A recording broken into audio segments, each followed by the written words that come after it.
Last night, my wife of 7 years had a relaxing evening after dinner. While she watched her shows in the den, I switched between watching the Spurs game, football and soccer, while taking care of some tasks. Around midnight, I found her passed out on the couch after consuming 2 bottles of wine. When I tried to help her, I saw a message on her iWatch from a friend. This friend, known as Jacket Holder from our teenage years, had a conversation with my wife. While there was a lot of flirting, it didn't clearly indicate cheating. However, last night she got drunk and openly asked him for closeness, expressing long-standing desires. Shocked, I couldn't find more messages on her watch, and I don't know her phone passcode. I put her to bed and sat in the kitchen in disbelief until I fell asleep. Waking up for work at 5:30, I couldn't bring myself to go. Instead, I took a walk along a disused railway line near our home. Feeling furious, I now sit under a railway bridge, unsure of what to do. I don't want to talk to her or even look at her. The love I had for her seems to have vanished, and the revelation of her deceit has left me feeling betrayed and disgusted. I'm contemplating cutting off all contact with her, as if I could, I'd never speak to her again. The part where she mentioned being good at keeping secrets deeply affected me. I feel like I've invested so much in her, not just as a partner, but as a person, and learning about her deceit shatters my perception of myself. I'm considering not saying anything and quietly kicking her out. Our house is owned by my parents, and it will be left to me when they pass away. Fortunately, she won't get her hands on it. I thought about asking a friend who's a locksmith to change the locks quietly today, making up some excuse about the doors being broken. Last night, my wife of 7 years was unfaithful, and to my surprise, my mother supported her. She decided to have a relaxed evening after dinner, watching shows in the den while I switched between watching the Spurs game, football and soccer, and attending to some planned tasks. Around midnight, I found her passed out on the couch after consuming 2 bottles of wine. Trying to help her, I noticed a message on her iWatch from a friend of mine. Though not a close friend, we had played sports together for years, known each other since our teenage years, and nicknamed him Jacket Holder. Reading their conversation, it seemed like he reached out to her first. While there was a lot of flirting, it wasn't clear cheating until last night when she openly asked him for closeness while drunk. Shocked, I couldn't find more messages on her watch, and not knowing her phone passcode added to my frustration. I put her to bed, sat in the kitchen in shock until I fell asleep, and woke up at 5:30 for work. Unable to bring myself to go, I took a walk along a disused railway line near our home, feeling furious and betrayed. I'm now sitting under a railway bridge, contemplating what to do. I don't want to talk to her or even look at her. The love I had for her feels gone, and I want to cut off all contact if possible. The revelation of her being good at keeping secrets has deeply affected me. Considering not saying anything, I'm thinking of quietly kicking her out. Fortunately, our house is owned by my parents, and it will be left to me when they pass away. I'm even thinking of asking a friend who's a locksmith to change the locks quietly, making up some excuse about the doors being broken. After he's done, I'll lock the front door, and she won't care as long as I'm present. Then, I'll ask her to come out to see something in the backyard. Once she does, I'll quickly lock the door behind me. It may sound childish, but I'm at a loss for what to do. Looking at a bottle right now, my life feels like it's falling apart. As for that so-called friend of mine, there's no doubt he was up to something. I plan to confront him soon, not physically, but by exposing his actions. On Wednesday, October 28th, after writing my post and feeling completely messed up, 2 dog walkers approached me, clearly concerned. I shared everything with them, and one of them advised me not to drink as it would only make things worse. I'm grateful for that advice, as I was on a destructive path. I threw the vodka away, reached out to a friend, and he offered to let me stay at his place to calm down. He was at work but told me where the spare key was. We live in a small town of around 15,000 people, and he wasn't far away. When I got to his place, I sat on his couch, trying to regain my composure. Throughout the morning, I received multiple texts and calls from my wife wondering where I was and what was going on, as my work van was in the driveway, and I was nowhere to be found. I texted her back, explaining there was an issue with the van's engine.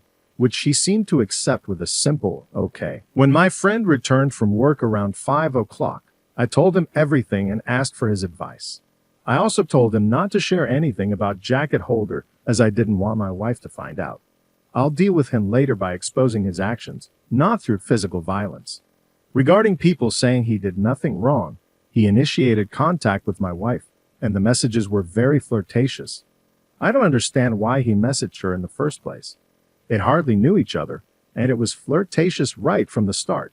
My friend suggested I maintain a low profile and consult with a lawyer to explore my options, which I did today.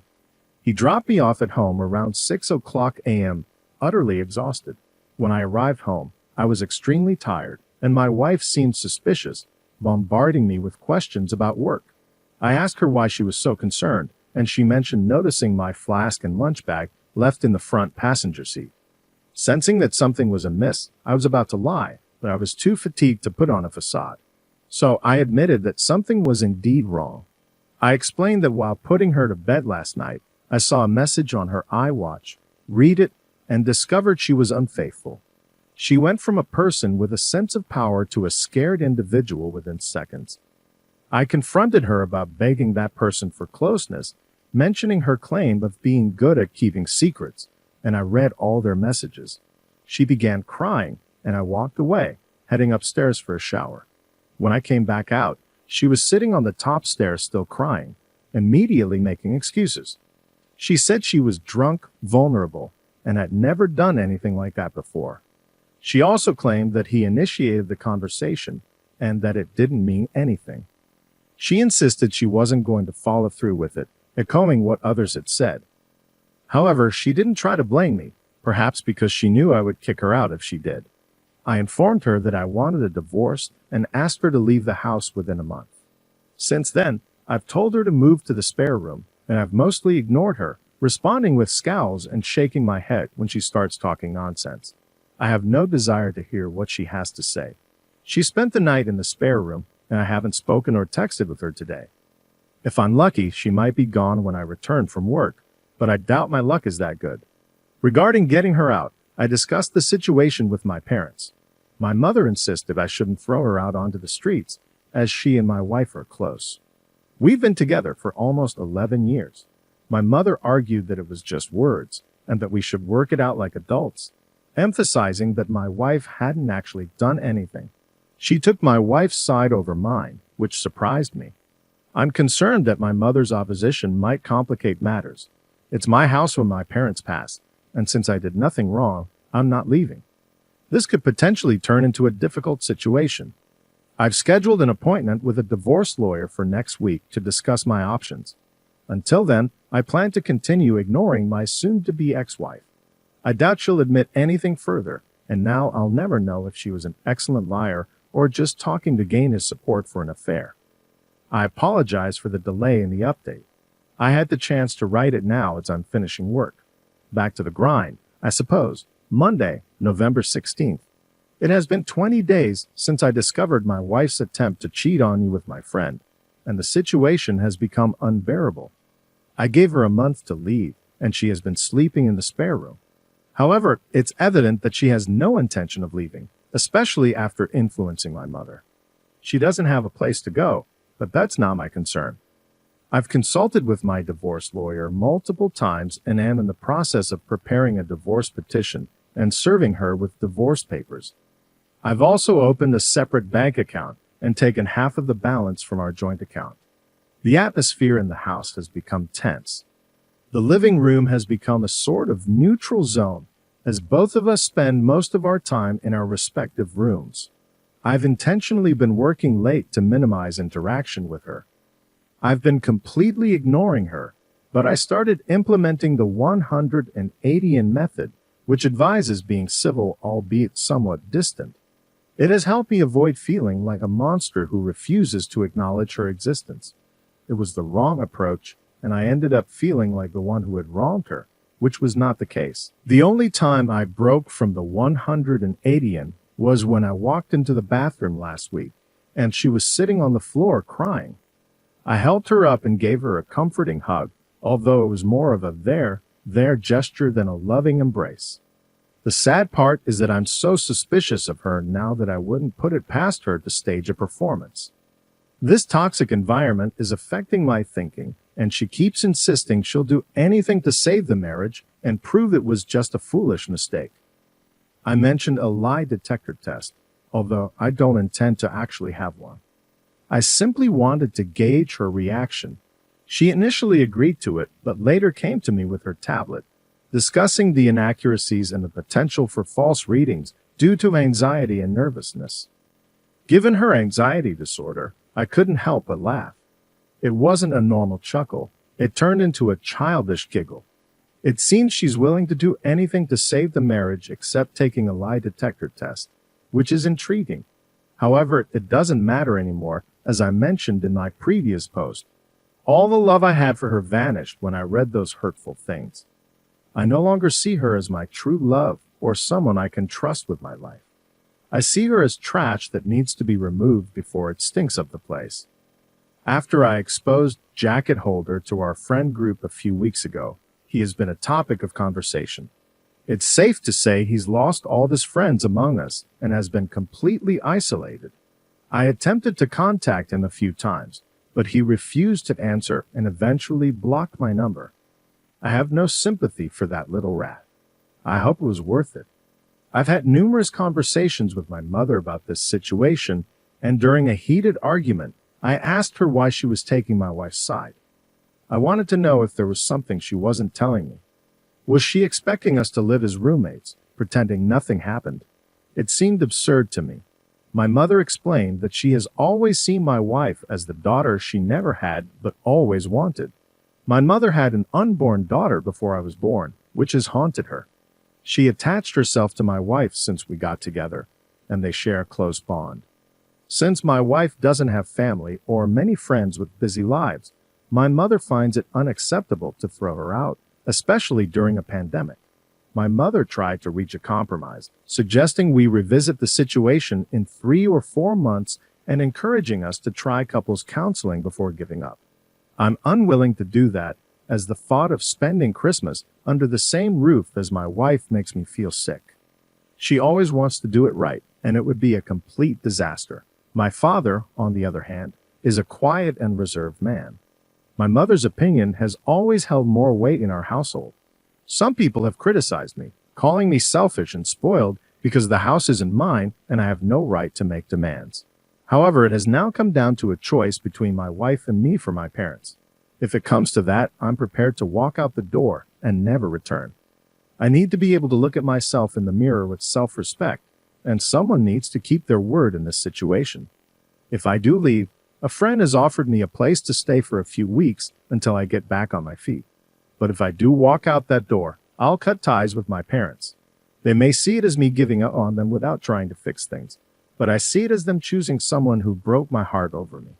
The logistics of this once I'm gone are unclear, with my wife staying there and my mother and father taking care of her, while their own child goes off alone. Regarding the house, my parents allowed us to move in a year after our wedding. They presented it as a belated wedding gift, although that was just the talk at the time. Their plan was always to move out and have us move in. I've invested tens of thousands in it over the years, but that's beside the point. I have daydreams of leaving everything behind, starting fresh in a new place, but I have nowhere else to go. I've lived in this town my entire life, and it's all I know. Am I being too harsh? I'm ready to sever ties with my parents, but I feel torn. Why should I be the one to lose everything and everyone? I've tried to be a good person, believing that good things happen to good people, but now I'm starting to doubt myself. Perhaps I'm not as good as I thought, and maybe I deserve everything that's happening. On Wednesday, December 2nd, I no longer consider that house my home.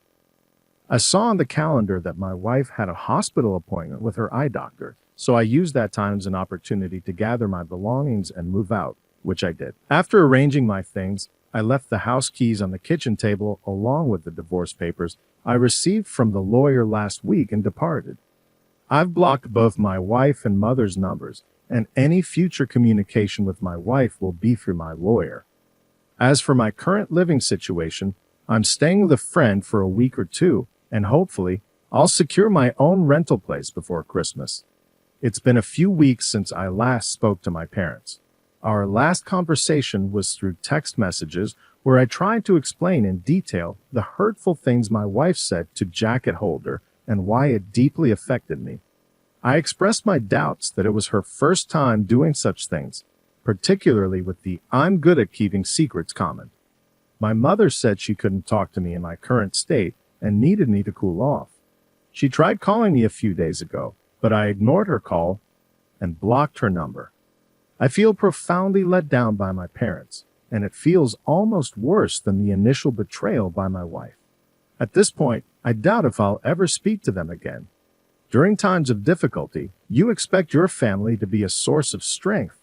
Unfortunately, my parents have shown weakness. They've made me feel like I'm the one at fault, that I'm overreacting, and that I'm tearing the family apart. Well, I'm not. I didn't ask them to move mountains for me. I only wanted them to help me remove my cheating wife from the house. They made their choice. My father also had a chance to stand up for me, but didn't. You make your choices, and you live with them, I suppose. In response to comments from my previous posts, some people have accused me of giving up too easily, looking for a way out, and not truly loving my wife because I didn't try harder to salvage the marriage. However, that's not accurate. I love my wife more than anyone else on this planet, and her betrayal devastated me. We all have our boundaries, and when those boundaries are crossed, things change irreversibly. When I read those hurtful texts, something inside me changed. I fell out of love with her, like waking up from a spell in the movie. Anything attempted after that would just delay the inevitable. I'm curious about the dynamics of my parents' relationship with my wife now that I'm gone. Will they continue to support her, knowing it has strained their relationship with their son? As for me, I have aspirations to travel. My wife disliked flying, so most of our vacations were in southern England, places like Newquay, Cornwall, and Devon. It would be fantastic to travel abroad again. The last time I was overseas was at the age of 20 for a friend's trip to Greece 13 years ago. I'd love to explore some parts of America once this pandemic settles down. That's essentially my story. This will be my final post as I don't want to overstay my welcome, and I believe I've shared everything I needed to. If you want updates on my journey down the line, feel free to send me a direct message, and I'll do my best to keep you in the loop. Thanks for reading, and goodbye. Fast forward to Wednesday, May 26, 2021. It's been over 7 months since I first posted on Reddit. I thought I was done seeking advice as I had made my decisions and acted on them. However, a phone call this morning has pulled me back into the mess. I've relocated 15 miles away, changed my phone number, and continued with the process of divorcing my wife. She has ignored requests from my divorce lawyer to cooperate, causing delays. We're now in the process of seeking an official court order for her to be served. This morning, I received a call from my friend informing me that my dad wanted to reach out because my mother is unwell. He asked if it was okay to share my new number, and I agreed. My dad called to inform me that my mother is in the hospital in stable, but not great condition. This was a shock since I haven't heard my dad's voice in a long time, and he sounded emotional. He explained that my mother really wants to see me, so he requested that I meet him at the hospital and visit her with him tonight.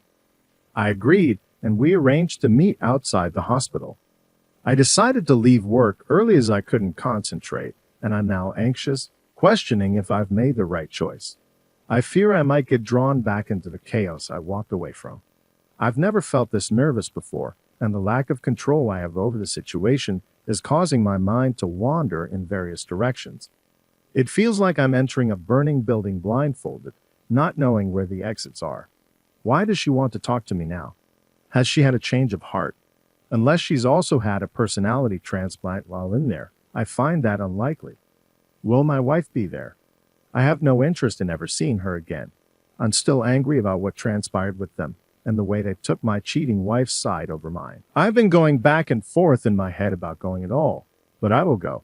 I was also thinking about seeing if she wanted to speak over the phone instead, but I'm not sure if she would do that or even if she's well enough. I feel like the bad guy here and that I might have caused this by walking away. How would you handle this? On Saturday, May 29th, I did end up going to the hospital on Wednesday night. After much deliberation, I was on the verge of backing out at the last minute as my courage wavered, but I needed closure and knew I'd regret it if I didn't go. When I arrived at the hospital's parking lot, I couldn't help but feel paranoid, half expecting my wife to jump out from behind a bush or something.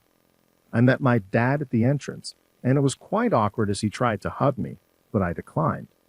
I made it clear that if my wife had any presence here, I would turn and leave. He assured me she wasn't around, and we proceeded to the ward where my mother was. When I saw my mother, I was shocked at her appearance. She seemed to have been through a lot. I've never seen her look so frail. She had a severe black eye along with bruises and discoloration on one side of her face.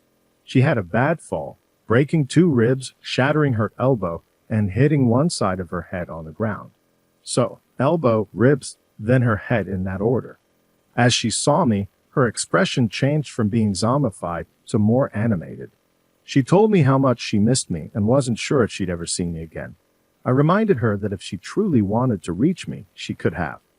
We had a conversation about what exactly had happened, how she was down for a few hours before my dad found her, and her determination to mend bridges with me. I brought up my wife and the ongoing divorce process, explaining that I had been pushing for it, but she seemed to be ignoring the letters. I asked if my wife was still in the house, and my mom admitted she was, which made me disgusted. She began to say that my wife is lost without me and is not doing well. It became clear to me that my dad asked if I would keep in touch with him when he walked me out, and I said I would, though I'm uncertain if it's the right decision. Time will tell. Once I returned home, my emotions were a roller coaster, shifting from sadness to anger. However, I'm relieved I went. I couldn't help but think about my wife and what she once meant to me. The pain remains when I reflect on the events of the past 7 months. It's hard to believe they're real. The speed at which everything fell apart was astonishing. Life moves quickly, especially when you're not paying attention, and I wasn't. It was pure luck that I discovered her attempted infidelity, just a cosmic coincidence. I never noticed the signs or connected the dots. I only saw something on her watch that shattered my life. Now, I'm aware that it wasn't the only instance. I feel it deep in my heart. I recognize her for what she is and feel only contempt, not love. It seems she stole the best years of my life. When I reminisce about the good times, they're tainted. They feel like someone else's life, not mine. My friend suggested I see a therapist to help process my emotions and experiences. It's something I'm considering as I feel a bit broken inside. The last 7 months have been the most challenging in my life, but I prefer this truth to ignorance. I'm saddened by how it all unfolded, but you can't choose how someone betrays you. I suppose the lesson is to learn from it. I remember hearing that loyalty is one of the most underrated character traits, and I now understand its significance. Perhaps it's undervalued because you rarely discover someone's true loyalty until they betray it. It's not something you encounter every day, but now more than ever, I appreciate its importance. On Tuesday, July 20th, I'm now in the final stages of divorcing my wife. She signed the divorce papers and sent them to my divorce lawyer, so only formalities remain. She conveyed a message through my dad, expressing her regret for not allowing me to move on, thinking she could salvage the relationship. However, she now understands that it's not possible, and she must move forward for her own well-being. I thanked her for realizing this. She doesn't want anything in the divorce, and plans to move out of the house once she's on her feet. I'm okay with that. Concerning my mother, I haven't spoken to her yet, but my dad mentioned she's doing better after leaving the hospital and regaining some normalcy. I don't know how things will turn out between us, but I've suggested that if the house is to become mine, they should transfer it to my name to provide me with some security. After that, we can work on rebuilding bridges. We'll see how it goes. My most significant challenges lie in my mind and overcoming all that has transpired. The human brain is a remarkable yet frightening thing,